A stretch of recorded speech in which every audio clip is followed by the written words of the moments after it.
Timothy Ronk, how are you, my friend? I am a little sunburned, but doing good. We're not talking about that.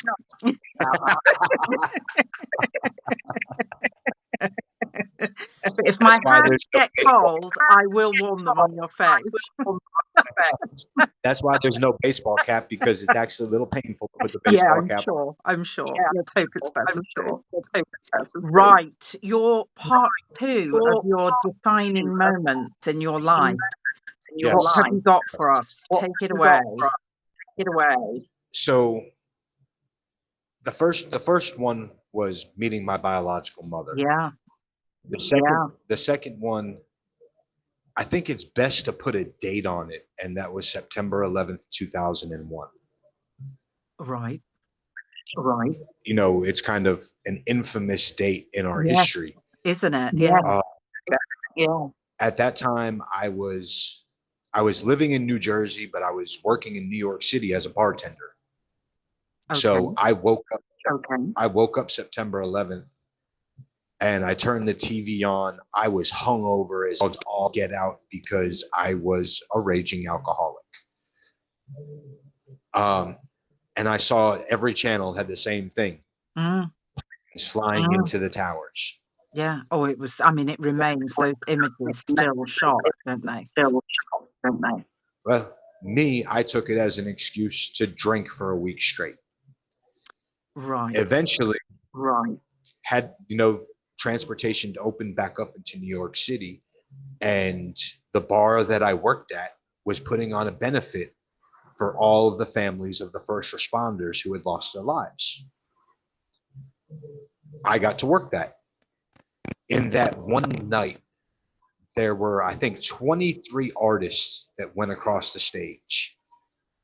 I got to see, no, not really big names, except in like the folk indie songwriting community. Henry Jordan. I got to see Loudon Wainwright III, Chip Taylor, Dave Von Ronk, the Bacon Brothers, Jefferson Airplane, just amazing artists. And I got like this burning desire inside of me to learn how to play the guitar.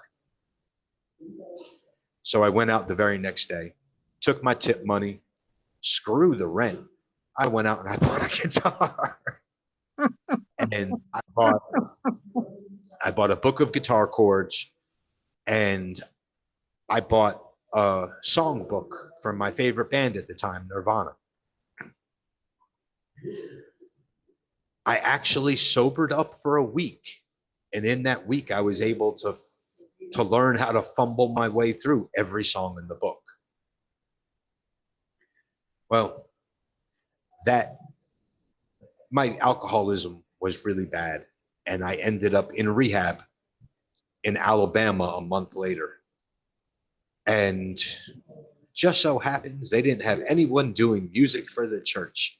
So a month after I pick up guitar for the very first time, I get to be praise and worship leader of a church. And that's an extraordinary story, Tim. That right there kind of changed the trajectory of my life. Because I was shy, I was very introverted. I didn't like being around people. I felt uncomfortable around people.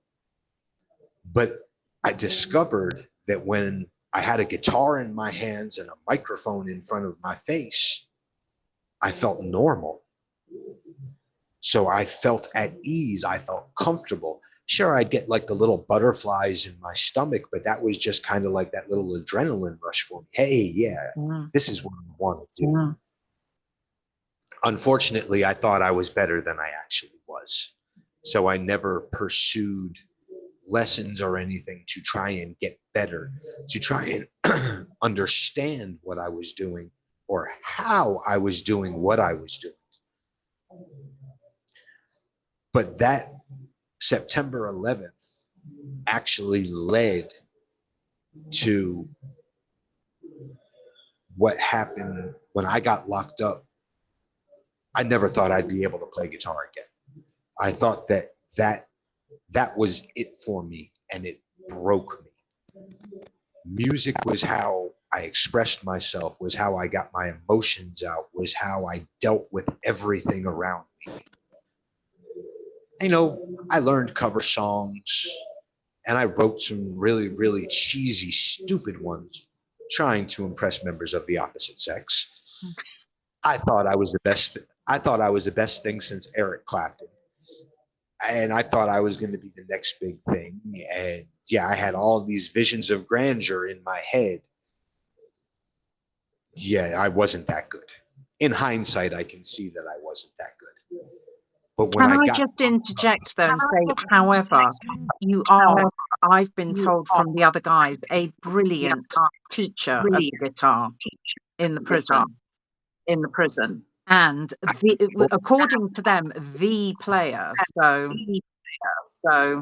well, I don't know about a brilliant teacher because I don't understand how to teach guitar because of the way I learned how to play guitar. Mm, I basically took the music and taught myself. And then when I went to rehab and they made me the praise and worship leader of the church there, they also told me at that time, yeah, we're in the middle of a revival. We have a church service every single night, and we don't want you playing the same thing every night. okay, challenging.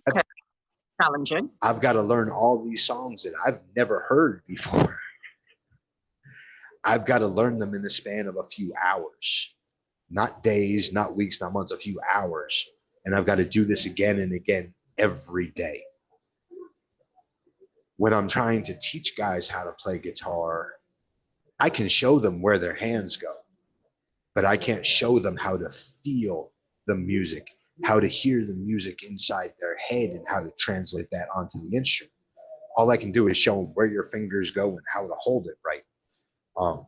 I will say that since I've started playing again, I've gotten out of my head thinking that I'm the greatest thing in the world to, yeah, I'm really not that good. I need to get better. And that has helped me push myself to progress. But I got locked up August the 28th of 2008. And it was August the 28th of 2023 that guitars were brought onto death row for the very first time. When I picked up that guitar after 15 years to the day, I could not remember a single song that I'd ever written. I could not remember a single one of those cover songs that I had learned to try and impress people. But I remembered every one of those songs I had learned to play for church. And that started me, that God used that to help bring me back to Him so that I could turn around and use music to glorify Him.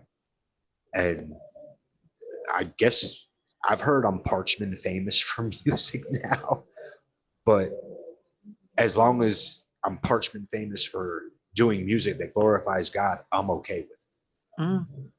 I think it's That wonderful. So September 11th, as devastating as that was a turning point in my life because all of a sudden I had an outlet for all the crap that was going on inside of my head. For all the things that I was feeling, I now had a voice for them. And being able to voice those things helped me to deal with them so that I was no longer, I'm not going to say not self-destructive at all. I was less self-destructive. And I was willing to deal with the stuff inside of me instead of just bottling it up. Mm-hmm.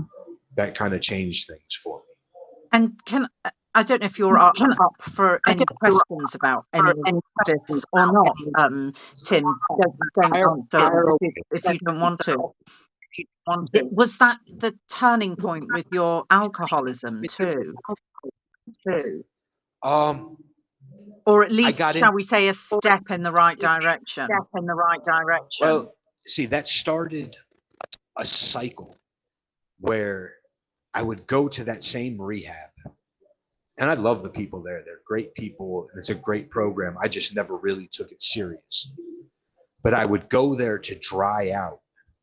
And within a week or two of me getting there, they would put me in charge of the music there again. So I got to be on stage. I was very, very prideful. Then I'd stay there for 6, 8 months.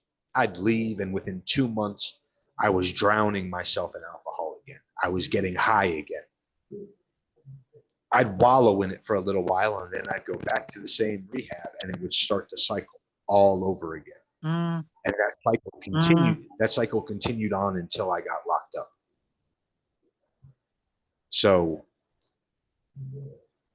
I don't know if it really did anything for my alcoholism or my drug addiction.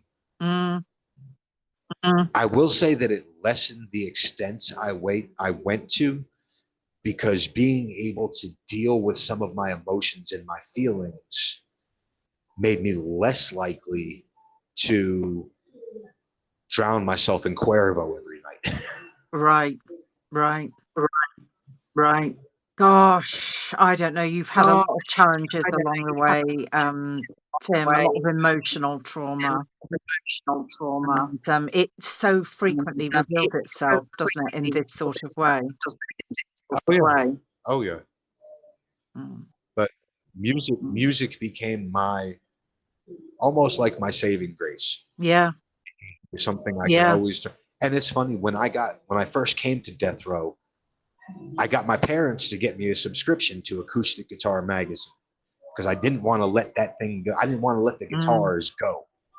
But I had to cancel the subscription after like 4 months, because I would be reading it and my hands and fingers would start cramping into chord positions, and it started to drive me crazy. Yeah.